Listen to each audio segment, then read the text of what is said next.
नमस्कार, बहुत स्वागत है आपका स्वदेश न्यूज में। मैं हूं शिवाली श्रीवास्तव आपके साथ और इस खास प्रोग्राम में चर्चा करेंगे बंगाल चुनाव की वजह से कांग्रेस में कितना तनाव है। जी हां, बंगाल चुनाव तो हो गए लेकिन कांग्रेस में तनाव खत्म नहीं हुआ। 5 राज्यों के चुनाव में कांग्रेस के बेहद खराब प्रदर्शन के बाद भी टॉप लीडरशिप, कांग्रेस पार्टी की टॉप लीडरशिप इसी बात में खुश हो रही है कि बीजेपी हार गई, लेकिन अपनी पार्टी का क्या हुआ उसका कुछ नहीं। इसी नजरिए पर पार्टी के लोग भी सवाल उठा रहे हैं और विपक्ष तो सवाल उठा ही रहा है। बड़ी बात है कि पार्टी की राष्ट्रीय प्रवक्ता से लेकर पार्टी के कई लोगों ने, बड़े बड़े चेहरों ने ट्वीट कर कांग्रेस को आत्ममंथन की सलाह भी दी है, क्योंकि कांग्रेस का जिस तरह से चुनाव में प्रदर्शन रहा है उसको देखते हुए लोगों की चिंता जाहिर है। पार्टी के नेताओं ने, बड़े बड़े चेहरों ने भी बागी सुर बोलना शुरू कर दिया है, क्योंकि उनका लगातार कहना है कि पार्टी बेगानी शादी में अब्दुल्ला दीवाना वाली हरकतें कर रही है। कांग्रेस नहीं देख रही कि उसका भविष्य क्या है, लेकिन वो बीजेपी की हार पर अपनी जीत देख रही है। वो ये देख रही है कि बीजेपी सरकार में नहीं आई, बीजेपी की सरकार नहीं आई। इसी बात पर कांग्रेस खुश नजर आ रही है। आपको बता दें कि विधानसभा चुनाव में टीएमसी की जीत और बीजेपी की हार पर कांग्रेस आला कमान बेहद खुश नजर आ रहा है। लेकिन आने वाले समय अगर देखा जाए तो अगले चुनाव की अगर हम बात कर लें तो अगले साल उत्तर प्रदेश में विधानसभा चुनाव होने हैं और 2024 के आम चुनाव में भी चुनौती जो है कांग्रेस की वो लगातार बढ़ती नजर आ रही है। लगातार कांग्रेस के तेवर भी बदल रहे हैं। कांग्रेस नेताओं के बड़े बड़े चेहरों ने बगावत के सुर भी छेड़ दिए हैं। कांग्रेस की मुश्किलें जो हैं वो लगातार बढ़ती जा रही हैं। बंगाल चुनाव के साथ साथ केरल की बात की जाए या फिर असम की बात कर लें, पंजाब में भी स्थिति कुछ खास नहीं है, बिहार में भी स्थिति वैसी ही बनी हुई है। देखने वाली बात है कि किस तरह से कांग्रेस पार्टी जो है वो धीरे धीरे खत्म होती जा रही है। बीजेपी का लगातार आरोप है, बीजेपी लगातार कह रही है कि इस तरह से ही अगर चलता रहा तो कांग्रेस को खत्म होने में वक्त नहीं लगेगा। आपको बता दें कि 5 राज्यों के विधानसभा चुनाव में कांग्रेस की हार के बाद पार्टी में एक बार फिर असंतोष मुखर होने के पुख्ता संकेत मिलने लगे हैं। जी हां, संगठन के मौजूदा हालात और जमीनी राजनीतिक हकीकत को भांपने में नेतृत्व की कमजोरी अंदर खाने परप रहे असंतोष की बड़ी वजह बताई जा रही है। जिस तरह से कांग्रेस अंतरकलह से जूझ रही है, एक बड़ी वजह बताई जा रही है कि कांग्रेस क्यों खत्म होती जा रही है। चर्चा में शामिल होंगे हमारे साथ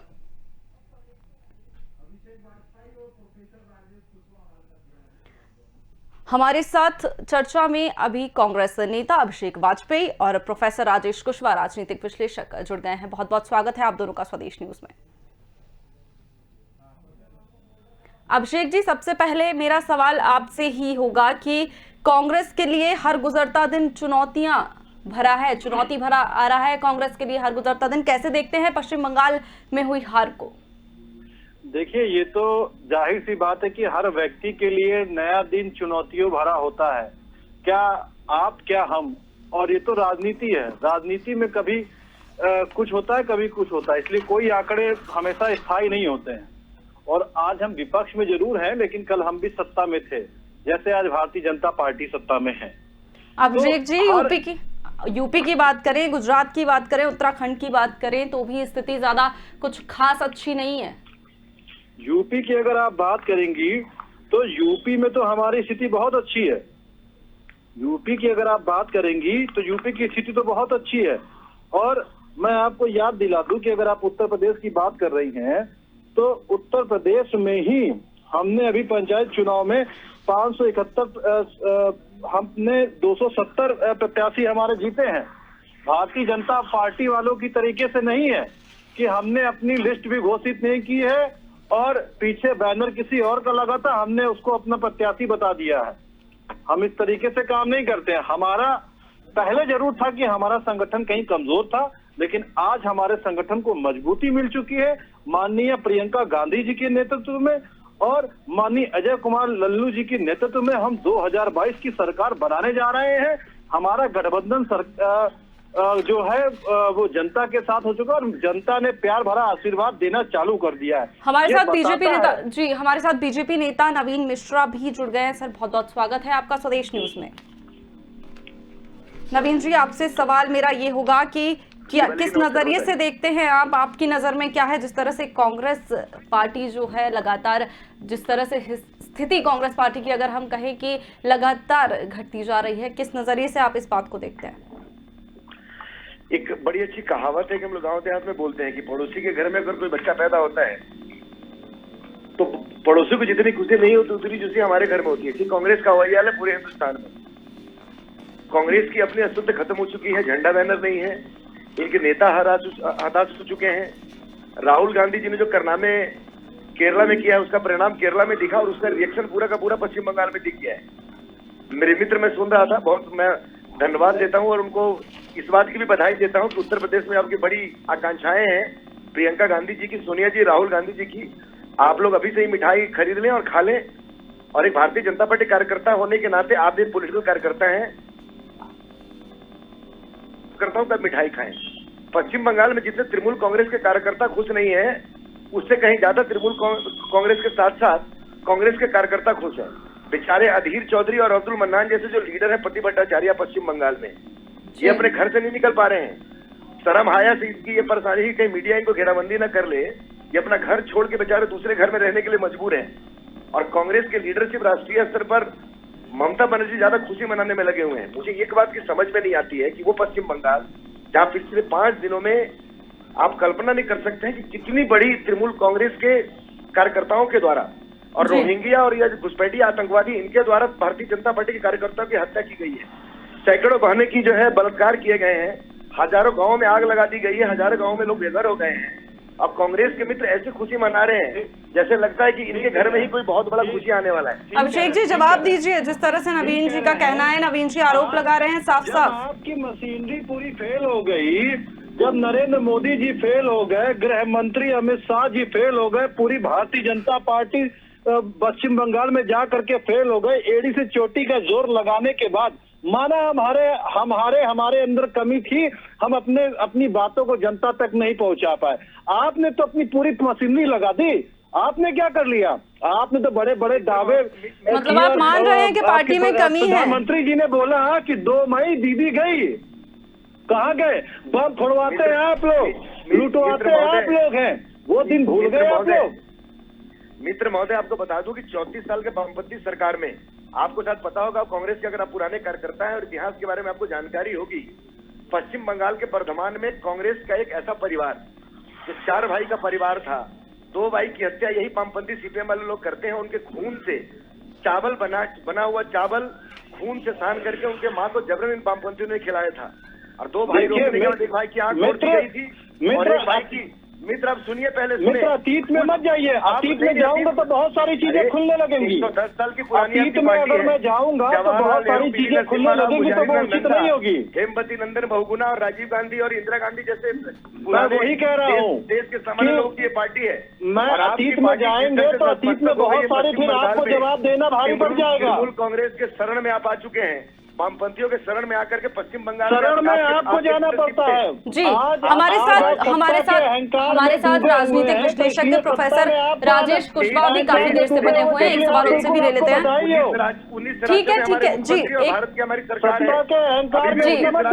सरकार है जी, आप दोनों से मैं निवेदन करना चाहूंगी कि एक एक करके अपनी बात रखें। हमारे साथ विजय वर्गीय जी ने क्या कहा था? नवीन जी एक सेकंड, नवीन जी मेरी बात क्या कहा था? कुत्ता होते हैं कांग्रेस में तो लोग कार्यकर्ता होते हैं, हमारे भाजपा में तो कुत्ते होते हैं। नवीन जी, अभिषेक जी, मेरी आपसे निवेदन है कि एक एक करके बात रखें। मेरे साथ अन्य मेहमान भी जुड़े हुए हैं, मुझे उनसे भी सवाल करने हैं। जब आप अपने कार्यकर्ताओं का अपमान करते हैं तो इस तरीके से बातें क्या कहूँ आगे? ये तो मध्य प्रदेश और उत्तर प्रदेश में आप भूल गए सरकार बनाने के लिए लॉकडाउन में आपने कैसे तोड़ किया। शिवराज सिंह चौहान जी को आपने जब तक सत्ता पे बैठाने दिया तब तक आपने वहाँ लॉकडाउन नहीं किया। अभिषेक जी ठीक है, अभिषेक जी जवाब लेंगे बिल्कुल। इंटेलिजेंस को आपका IT सेल के अध्यक्ष पाकिस्तानी इंटेलिजेंस को सूचना देते हैं। अभिषेक जी जवाब लेंगे। अभिषेक जी, नवीन जी, मेरा आप दोनों से निवेदन है कि आप दोनों 2 मिनट के लिए शांत हो जाएं ताकि मैं अपने अन्य मेहमानों से भी सवाल ले सकूं। देश में नई लीडरशिप लाइए। प्रियंका और राहुल गांधी जी वही को कोई कह मानने रहे वाले हैं। इस देश में नहीं है। आपके ब्लड नवीन जी, अभिषेक जी, मुझे अन्य मेहमानों से भी सवाल लेने हैं। प्रोफेसर राजेश जी भी हमारे साथ जुड़े हुए हैं। राजेश जी, आप कैसे देखते हैं इस पश्चिम बंगाल के चुनाव को? अगर ये कहें कि पश्चिम बंगाल में या कहीं भी कांग्रेस अंतरकलह से निपटने की बजाय बेगानी शादी में अब्दुल्ला दीवाना वाली हरकतें कर रही है, क्या कहना गलत होगा ये?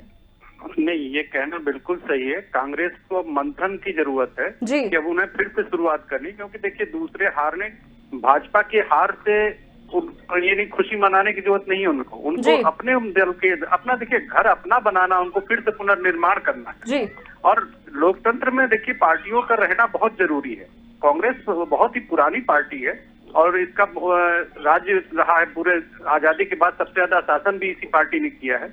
तो अब इस समय उनको पुनर्निर्माण के दौर से गुजरना है। देखिए भारतीय जनता पार्टी क्या करती है, ममता बनर्जी क्या करती है, उनसे अब चुनाव बीत गया, फिर से अपने पर मंथन करें, मनन करें और कैसे अपने कार्यकर्ताओं को से जुड़े और लोगों से जुड़ाव बनाएं। ठीक है, अभिषेक जी जवाब दें। मैं इस बात का स्वागत करता हूं। कहीं ना कहीं हमें आत्मिक मंथन की और गहन अध्ययन की जरूरत है कि कहां पे हमसे चूक हो रही है। जी बिल्कुल, मैं तहे दिल से स्वागत करता हूँ। ये कहीं ना कहीं हम में कमी है, जो इस बात को मैं ये नहीं कहूंगा कि स्वीकार नहीं करना चाहिए। मैं खुले दिल से स्वागत करता हूँ और इस सुझाव का, जैसा कि अभी बड़े भाई ने कहा है, बिल्कुल सुझाव बहुत ही वास्तविकता वाला है। जैसे मैं आपको याद दिला दूं कि माननीय जो प्रियंका गांधी जी जब उत्तर प्रदेश में आई थी, तो हमारी बुनियादी स्तर पे बहुत सारे कार्यकर्ता टूट गए थे, लोगों को भरोसा नहीं था। लेकिन आज उत्तर प्रदेश में हमारी दिन ब दिन स्थिति मजबूत होती जा रही है। हमारे पास जो हमारे नीचे का कार्यकर्ता था, वो अब डायरेक्ट बेस पे जुड़ता है, बात करता है, अपनी समस्याओं को बताता है, गिनाता है कि कहाँ पे हमारे मंथन में कमी रह गई, कहाँ पे हमें लोगों को संतुष्ट करने में कमी रह गई। इन चीजों को दूर करते हम कामयाबी के शिखर पर बढ़ रहे हैं उत्तर प्रदेश में, अगर देखे जाए तो। और मुझे कहने में कोई गुरेज नहीं है कि जैसा अभी बड़े भाई ने बोला, अच्छी बात है अभिषेक जी, आपने इस बात को माना, बहुत अच्छी बात है, आपने इस बात को माना। लेकिन ये सिलसिला जो है बहुत समय से जारी है। आपने भी देखा होगा, कई ट्वीट भी निकलकर सामने आए हैं जिन्होंने पार्टी के ही लोगों ने ये सलाह दी है कि हमें आत्ममंथन की जरूरत है, कब तक हम दूसरों की जीत में खुश होते रहेंगे। तो आला कमान किस बात का इंतजार कर रहा है? अब तो चुनाव के नतीजे भी जो आपने 5 राज्यों में देखे हैं, तो इंतजार किस बात का है फिर? नहीं, देखिए आप जो कह रही हैं वो अपनी जगह पे है। किसी भी चीज का डिसीजन एक बार में ही नहीं हो सकता है, लेकिन क्योंकि हमारे यहाँ पे जो कमेटी है वो हर एक जगह पे, क्योंकि अब ये कांग्रेस बदली हुई कांग्रेस है, नए दौर के तरफ बढ़ रही है कांग्रेस। हमारे यहाँ पे युवाओं को भी तवज्जो दी जा रही है और पुराने जो हमारे वरिष्ठ लीडर हैं उनको भी तवज्जो दी जा रही है, क्योंकि हमारी माननीय प्रियंका गांधी जी का मानना है कि युवाओं को आगे बढ़ाना है, लेकिन पुराने लोगों के मार्गदर्शन में आगे बढ़ाना है। और लेकिन अगर कोई पुराना व्यक्ति वो चाहेगा कि वो ही सिर्फ पार्टी को चलाए, तो ऐसा संभव नहीं है, क्योंकि युवाओं को हमें तवज्जो देना है। देश तभी तरक्की कर पाएगा, प्रदेश तभी तरक्की कर पाएगा जब हमारी सोच बदलेगी। हम दूसरे की बातों को सुनेंगे भी और उस पर अमल भी करेंगे। कहाँ पे प्रगति करनी चाहिए उसके हिसाब से हमें चलना पड़ेगा। आज माननीय प्रियंका गांधी जी का यही हमें निर्देश है। आज मैं कोरोना काल में आपको बताऊं कि मैं खुद भी जा करके हर रोज 15 से 20 लोगों के एडमिट के लिए बेड पे एडमिशन के लिए मैं जद्दोजहद करता हूँ। रोज लोगों से बहस भी होती है, सीएमए से भी बहस होती है, लेकिन ये उनके सख्त निर्देश हैं कि आपको कहीं पे भी जाना पड़े, आपको अपने बचाव के साथ साथ लोगों की सुरक्षा का भी ध्यान रखना है और जरूरतों का भी ध्यान रखना है। तो हम उसी निर्देशों पे आगे बढ़ रहे हैं। तो ये सोच का ही तो बात है, हमें सरकार के चीजों के इंतजार नहीं है, हम अपने पास है। आप देखिए, जहाँ पे ऑक्सीजन टैंकर्स की कमी थी, जहाँ पे हम मुहैया करा सकते थे, हमने सरकार का इंतजार नहीं किया। माननीय प्रियंका गांधी जी ने ये तुरंत ही बेस पे आगे बढ़ाया उस चीज को। तो हम तो सरकार के साथ हमेशा खड़े हैं। हाँ, ये जरूर है, मैं वापस पुनः कहूंगा कि हमें और आत्ममंथन की जरूरत है कि कहाँ पे क्या कमी रह गई, उनको हमें दूर करने की जरूरत है। ठीक है अभिषेक जी, आपने बात की युवाओं की जिस तरह से, तो इसका एक बेहतरीन उदाहरण जो है मध्य प्रदेश में भी पेश किया जा सकता था, लेकिन खैर बात चली गई। नवीन जी, आपसे इसका जवाब ले लेंगे, क्योंकि उन्होंने कहा है कि युवाओं को बढ़ाना चाहती है कांग्रेस पार्टी, लेकिन पुराने लोगों के मार्गदर्शन में। नहीं, अभिषेक जी ने अच्छी बात कही है, मैं इस बात को मानता हूँ। पार्टी की अपनी आइडियोलॉजी है, बिल्कुल ठीक बात है। और उन्होंने कोरोना काल की सेवा के लिए कहा है। मैं भारतीय जनता पार्टी के कार्यकर्ता होने के नाते उनको धन्यवाद देता हूँ जी। क्योंकि हम सभी पॉलिटिकल पार्टी के लोग हैं, समाज से बाहर हमारा धर्म है। और कोरोना एक ऐसी महामारी है, चाहे किसी भी पॉलिटिकल पार्टी के लोगों, कोई भी कार्यकर्ता हो, अगर उनको मदद करें तो बिल्कुल करना चाहिए। लेकिन उन्होंने जो है कभी अपने संगठन में चर्चा किया, जब युवा को ये बढ़ाएंगे तो बेचारे दिग्विजय सिंह, गुलाम नबी आजाद, कपिल सिब्बल जी और आनंद शर्मा जी, इनका क्या होगा? ये बेचारे परेशान हैं। पूरी इनकी कुनवा जो है वो कांग्रेस के विरोध में खड़ी हुई है अंडरग्राउंड। और सबसे बड़ी बात है कि हिंदुस्तान में पूरी राहुल गांधी जो प्रियंका गांधी जी मेहनत करने में लगे हुए हैं, अपने संगठन को ठीक करने में लगे हुए हैं। और सारा ठीक करने के बाद बंगाल में एक ऐसा इन्होंने कर दिया कि वही कहावत है कि खीर के लिए दूध गर्म किया, पतीला में जब दूध उबल गई तो एक बूंदी उसमें नींबू डाल दिया। अंत में रिजल्ट क्या हुआ? उस दूध का वही हाल है कांग्रेस का। हिंदुस्तान में चारों तरफ अपने हिसाब से ये संगठन को बना रहे हैं और एक ऐसे स्टेट में जाकर के अपनी पूरी रूपरेखा को इस स्टेज में लाते रहे कि जनता के विश्वास। पहले 10-20 साल तो अभी कांग्रेस के मित्र सोचे ही ना, उत्तर प्रदेश हो या मध्य प्रदेश हो या दिल्ली हो या बंगाल हो या बिहार हो, इस प्रदेशों में सोचने की आवश्यकता नहीं है। निश्चित संगठन बनाए, युवाओं को आगे बढ़ाएं, समाज सेवा करें। 70 ठीक है, आजादी के 75 साल में 55 साल आपने सरकार चलाई है शिवानी जी, 65 साल 55 साल सरकार इन्होंने चलाई है। नहीं अभिषेक भाई, 55 साल आपने सरकार चलाई है, बहुत चलाई, थोड़ा दिन अपोजिशन में रही है, अभी बहुत जरूरी है। अपने संगठन को मजबूत करने की जरूरत है। आपके कार्यकर्ता से यूरोपियन कल्चर क्यों मित्र अहंकार मत कीजिए, अहंकार तो रावण का नहीं बचा, आपका क्या बचेगा? अभिषेक भाई हम सुझाव दे रहे हैं आपको। नहीं सुझाव का आपके स्वागत है। जैसे बड़े भाई ने सुझाव दिया, मैंने खुले मन से उसका स्वागत किया। बड़े भाई ने सुझाव दिया तो मैंने खुले मन से स्वागत किया। हम तो बंगाल के हारे हुए लोग हैं, अपोजिशन के लोग हैं, लेकिन नहीं कोई अहंकार की नहीं आ रही। की परेशानी यही है कि आज वो अहंकार में डूबी हुई है, पश्चिम बंगाल में नहीं करना चाहती है। ठीक है राजेश जी, टीम 11 बना राजेश जी काम करना चाहती है। धरातल पे जाइए तो पता चलेगा। अब अभिषेक भाई, हम तो ये चाहते हैं कि आपके संगठन मजबूत हो, लेकिन आप हमारे संगठन की चिंता मत कीजिए। आपका संगठन आपके हाथ से जा रहा है, उसकी चिंता कीजिए। 19 राज्य में हमारा मुख्यमंत्री और भारत में हमारी सरकार है, 24 तक चिंता न करें। तो कह रहा हूँ, अहंकार में मत रहिए श्रीमान, मेरे बड़े भाई, मेरे मित्र। ठीक है राजेश जी आप मुझे सुन पा रहे हैं? बिल्कुल चुनाव बहुत दूर नहीं है। आसाम पांडेचेरी में आपने देखा ही होगा, आप देखेंगे 7-8 महीने 9 महीने रह गए। आसाम और पांडेचेरी में आपने देखा ही होगा। हाथ कंगन को आरती क्या, पढ़े लिखे को फांसी क्या। ठीक है जी, पांडेचेरी में आपने देखा होगा। आसाम में आपकी स्थिति और पांडेचेरी में स्थिति आपने देखा होगा। करेंगे अगर, क्योंकि आपकी तो मंशा वो रहती है कि अगर आपके मन मुताबिक अगर आपकी सीटें नहीं आई। ठीक है, मैं आप दोनों से ये निवेदन करूंगी कि आप दोनों से मेरा ये निवेदन है कि कृपया डिबेट को इतने नीचे ना गिराएं, मर्यादा रखें अपने शब्दों पर। उदाहरण है अपोजिशन लीडर हाउस पश्चिम बंगाल से थे अनिल चौधरी, आज उनको रोने का जगह नहीं मिल रहा है कि कहाँ रोए वो। राजेश जी मेरा सवाल आपसे है, मध्य प्रदेश इसका ठीक है, आप दोनों 2 मिनट का वक्त दें, मेरे साथ अन्य मेहमान भी जुड़े हुए हैं, मुझे उनसे भी बात करनी है। कमलनाथ जी की क्षमता पे प्रश्न उठ गया है, दिग्विजय सिंह के ऐसे कैसे डिबेट हो पाएगी सर? आप दोनों तो रुक ही नहीं रहे हैं। कैसे आपके मामा के क्षमता पे प्रश्न चिन्ह उठा, इसको बताइए। अभिषेक जी ठीक है, आपने बोल लिया, मुझे सारे मेहमानों के पास जाना है। अभिषेक जी ठीक है, आपने सवाल किया, जवाब ले लेते हैं। अभिषेक जी ठीक है, आपने सवाल किया, जवाब ले लेते हैं, मुझे अन्य मेहमानों से भी चर्चा करनी है। राजेश जी, भारत लोकतांत्रिक देश है, एक लोकतंत्र में कड़े और मजबूत विपक्ष का होना बहुत जरूरी है। ऐसे में बीजेपी का जो नारा है कांग्रेस मुक्त भारत का, कितना सही ये नारा? बचा कहाँ है कुछ?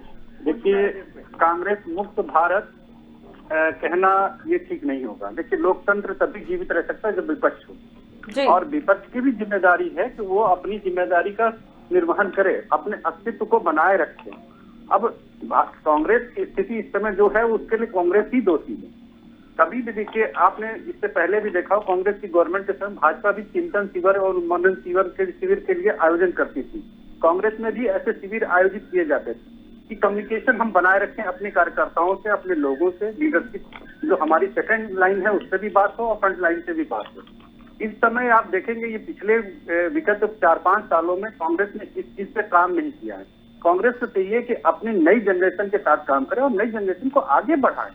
आगे बढ़ाने का मतलब ये कि दिखे भी कि वो आगे जा रहे। जैसे आपने मध्य प्रदेश का उदाहरण दिया, वहाँ फेल होने का सबसे बड़ा कारण कि उन्होंने यंग लीडरशिप को दरकिनार किया, और यही कई बार इनको सामना करना पड़ा था राजस्थान में भी। और अगर ये नहीं करेंगे तो ये आप युवा कैसे जोड़ पाएंगे जब युवा को आगे दिखाएंगे ही नहीं। जी बिल्कुल। अभिषेक जी, आपने राजेश जी की बात सुनी। राजेश जी का कहना है कि मध्य प्रदेश, राजस्थान, अगर आप युवाओं की बात कर रहे हैं तो आपने वहां क्यों नहीं उदाहरण पेश कर दिया? वहां पे आपके पास बहुत अच्छा समय था उदाहरण पेश करने का एक। नहीं, बिल्कुल मैं इस बात से कहीं गुरेज नहीं करता। मैं इस बात को से सहमत हूँ और मैंने जो बड़े भाई ने अभी जो बातें कही हैं, मैंने इन बातों को सुना हुआ है और मैं खुद भी कह रहा हूँ कि इन बातों को आगे पहुंचाई भी गई हुई है और आने वाले दिनों में काफी सारे फेरबदल आपको दिखेंगे और दिखना चालू भी हो चुके हैं। फिलहाल उत्तर प्रदेश में मैं कहूँ तो मैं इसमें कहीं कोई गुरेज नहीं है कि बड़े भाई ने जो बात कही है कि चाहे मध्य प्रदेश की बात हो चाहे राजस्थान की बात हो, कुछ चूक हमसे हो गई, कुछ गलतियां हमसे हो गई, क्योंकि जबकि हमारा मानना भी यही था और हमें चीजों में यही था कि युवाओं को बढ़ाना है और जो पुराने हमारे लीडर्स हैं, जो हमारे बड़े बुजुर्ग हैं, उनके आशीर्वाद के साथ साथ उनके मार्गदर्शन पे हम काम करेंगे। तो अभिषेक जी, बदलती विचारधारा भी इसी गलती का नतीजा है। बदलती जो विचारधारा है जिसके साथ आप गठबंधन कर रहे हैं, एक जगह पर आप उसी विचारधारा के साथ गठबंधन करके चुनाव लड़ रहे हैं, एक जगह पर उसी के साथ विपक्ष में है। देखिए ये चीजें तो अलग, ये तो ऊपर आला कमानों का निर्णय होता है कि कहाँ पे क्या गठबंधन करना है। इसके बारे में तो मेरे को टिप्पणी उचित नहीं होगी कि मैं उत्तर प्रदेश देखता हूँ तो मैं उत्तर प्रदेश की बात कर सकता हूँ। तो ये ऊपर का गठबंधन तो वाजिब लोग ही बता सकते हैं, ऊपर के लोग ही बता सकते हैं, इसके बारे में मैं कुछ टिप्पणी नहीं करूंगा। लेकिन हाँ, ये चीजें हैं जो कमियां हैं उनको मैं स्वीकार करता हूं और उन पे मंथन करके आपको आने वाले दिनों में 7-8 महीने चुनाव के रह गए हैं, उनमें भी आपको पता चल जाएगा कि उत्तर प्रदेश में माननीय प्रियंका गांधी जी ने और माननीय अजय कुमार लल्लू जी की अगुवाई में हम 2022 में सरकार बनाएंगे। ठीक है नवीन जी, आपने बात सुनी अभिषेक जी की, कह रहे हैं गलतियां हो रही हैं, मान रहे हैं आलाकमान भी गलतियां कर रहा है, जिस तरह से मंथन नहीं किया जा रहा है, कह रहे हैं मंथन करके करेंगे, आगे आने वाले जिलों में दिखेगा इसका परिणाम। अभी तो इनके नेता भविष्य में ममता बनर्जी होने वाले हैं, विपक्ष के नेता अब देश में ममता बनर्जी होने वाली है और राहुल गांधी और प्रियंका जी है, सोनिया जी। ममता बनर्जी के अंडर में इनको काम करना पड़ेगा। अब आने वाला भविष्य जो दिख रहा है देश के अंदर, जिस ढंग से ये विपक्ष के लोग पिछले 4 दिनों से, अरविंद केजरीवाल हो, यादव हो, अखिलेश यादव हो, ममता जी से आप इतना डर क्यों रहे हैं? अब तो ममता बनर्जी के लीडरशिप में इनको काम करना पड़ेगा। अरे कोई लीडर कोई भी रहे, ममता बनर्जी आप इतना डर क्यों रहे हैं? हमारे लीडर तो नहीं है ना, वो ममता बनर्जी है जो हमारे लीडर तो नहीं है ना, अनंत शर्मा के। आप अच्छा आप समझ में आया कि ममता बनर्जी को से आप इसलिए डर रहे हैं क्योंकि ममता दीदी के आगे आपकी दाल नहीं गली, आपकी पूरी की पूरी मशीनरी फेल हो गई, अमित शाह फेल हो गए, अमित शाह फेल हो गए, सारे विजय वर्गीय फेल हो गए, आपके राष्ट्रीय अध्यक्ष फेल हो गए, नरेंद्र मोदी जी फेल हो गए। इस वजह से आपको डर लग रहा है। आप हमारे लीडर की चिंता मत कीजिए, आप अपने लीडरों की चिंता कीजिए जिनकी छवि को आप भुला नहीं पाए। प्रदेश बता दीजिए, आप पश्चिम बंगाल में क्या करते हैं?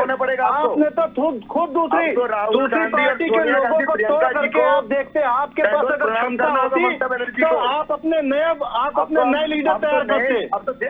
जो लोग घोटालों में फंसे हुए थे, जो लोग घोटालों में फंसे हुए उनको आपने अपने यहाँ से टिकट दिया, अब तो राहुल गांधी में फंसे हुए थे उनको वहाँ पे टिकट दिया, उसके बाद आप ऐसी बात करते हैं, आपको शर्म आनी चाहिए मित्र।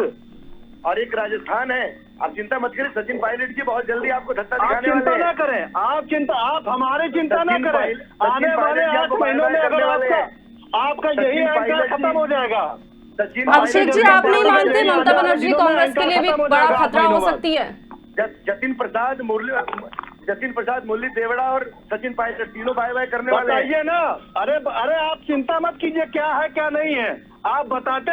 इतने ही दूर के धुले थे आप, तो आप कहते कि पश्चिम बंगाल में हम टिकट नहीं देंगे दोषियों को। घोटालेबाजों को आपने ममता बनर्जी के यहाँ से निकाल करके, तृणमूल कांग्रेस से निकाल करके अपने रास्ता नहीं मिल रहा है मध्य प्रदेश में। वही कह रहे हैं, दिग्विजय सिंह और कमलनाथ जी को रास्ता नहीं दिख रहा है। अब ठीक है अभिषेक जी, ठीक है अभिषेक जी, पार्टी में चिंता कीजिए जी, ठीक है। सोनिया जी की जगह में अब ममता बनर्जी की फोटो लगेगी आपके पार्टी में। ठीक है अभिषेक जी, आप नहीं मानते कि हमारी पार्टी की चिंता ना कीजिए। अभिषेक जी, आप नहीं मानते कि ममता बनर्जी कांग्रेस के लिए वाकई खतरा बन सकती है? क्योंकि जिस तरह से आला कमान से असंतुष्ट G23 समूह ने तारीफ की है ममता बनर्जी की जीत की, वो कहीं ना कहीं सोचने वाली बात है, गंभीर बात है। जिस तरह से नेतृत्व के अभाव में जो आला कमान से रुष्ट जो हैं कांग्रेसी G23 समूह ने तारीफ की है ममता बनर्जी की, काफी ताबड़तोड़ तारीफ करते नजर आ रहे हैं सारे। हमारे यहाँ पे इतनी स्वतंत्रता दी गई है कि लोग खुले आम आकर के अपनी बात कह सकते हैं, विरोध दर्ज कर सकते हैं। भारतीय जनता पार्टी में तो किसी की इतनी हिम्मत ही नहीं कि वो अमित शाह जी के खिलाफ चले जाए, नरेंद्र मोदी के खिलाफ चले जाए। नरेंद्र मोदी के खिलाफ जो गया, या तो वो मिट गया या तो वो बर्बाद हो गया। ठीक है, तो ये तो पुरानी चीजों को उठा आला कमान के खिलाफ तो कोई नहीं जाता अभिषेक जी। आप कब तक गए सोनिया गांधी के खिलाफ? लोकतांत्रिक व्यवस्था कर रखी है, आप कुछ भी कहिए, ठीक है, हम आपकी बातों को सुनेंगे। ठीक है, हमारे पास समय की कमी है। आप तीनों का बहुत बहुत शुक्रिया हमारे साथ जुड़ने के लिए।